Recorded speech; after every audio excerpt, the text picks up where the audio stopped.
noite na normal, ás 3 da mañán, eu non dormía nada porque deran unha manta e estaba chea de piollos. E ás 3 da mañán ven o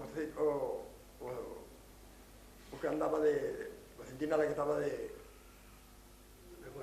guardia a chamarme para que tiña que subir arriba. Eu, como estaba acostumbrada todos os días, sacaban a Azún, e o outro día sabíamos que xa o fusilaran, xa o mataran na coneta.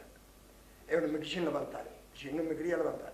Pero nesto veu un compañeiro meu que era o que facía de guardia de noite, e dixeme, vente, que é para despedir a tres compañeiros teus da estrada que van a fusilar hoxe, agora a mañá. Tiñanos medios borrachos a eso, e fun a despedir a Cespón, ao maestro de Oca, e máis ao zapateiro dali da Bayuca. E abrazáronse a min, que me daba pena. Eu, bueno, xa non quero nin recordarme sequera deso.